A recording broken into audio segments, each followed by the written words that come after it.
Hey everyone, I'm Eric Thomas of Eric Thomas Studios, and for today's fundamentals, I'm going to be going over the powerhouse that is the pen tool.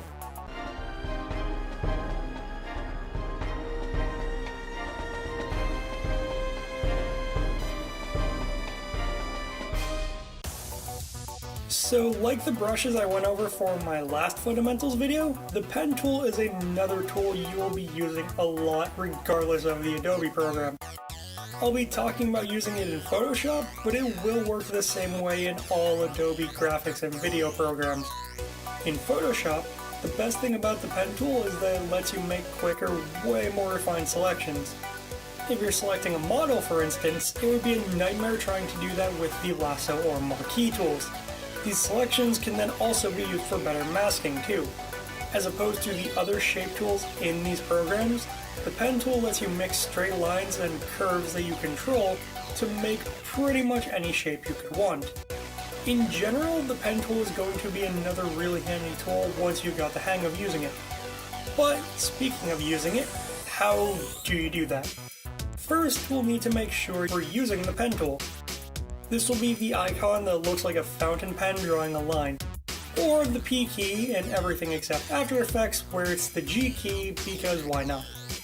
Now, to start using it, you can click anywhere in the canvas or artboard. This will make what's called an anchor point, and it's where our line will extend from. If you click again somewhere else, there will be a straight line between the first and second points. The more you click, the more of these lines you'll have.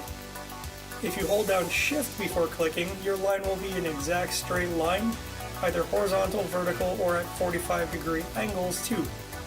Once you work your shape around, you can then click on the first point you've made, and this will make it what's called a closed path, meaning the shape is complete. You don't need to do this for everything you're doing, but it is a good habit to get into.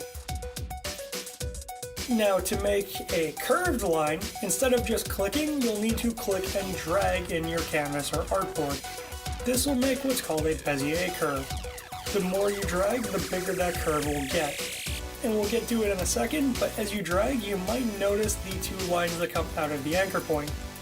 If we click again, the new point will continue the curve, guided by those extra lines. Those lines are your handles, and they let you control the angle of the curve. These are what are actually making your curve taller or shorter. You can also change each handle individually. This lets you not only change the length of the handle, but also mix up the angles for your curve.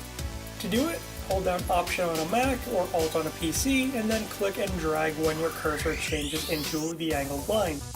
This will make it so only the handle you clicked on will change, while the other will stay how it was.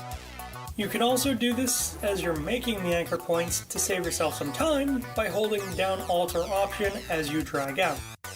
And if you hold down the Shift key, you'll constrain the handles into straight lines as well. Once you've built up your shape, you can change your anchor points too. To do this, head over to the Tools palette and click on the white arrow, or type A. This is your direct select tool, and it will let you select each individual anchor point. You can then move the point by clicking and dragging. And with the point selected, you can also switch back over to the pen tool, hold down Option or Alt, and transform a point between straight lines into a Bezier curve. Or you can hold down Option or Alt and click on a point that's already a Bezier curve and click once. This will turn it into a straight angled line on both sides instead. And you can select more than one point at a time. Back with the direct select, hold down Shift and click on another point to add it. And now it's all about the pen tool.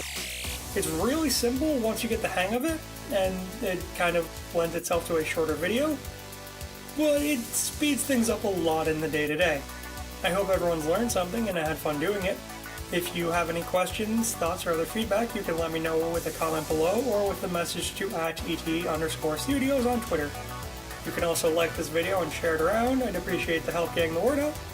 And I'm planning to be back here every Friday, so be sure to subscribe for more awesome content. Have a great day, everyone.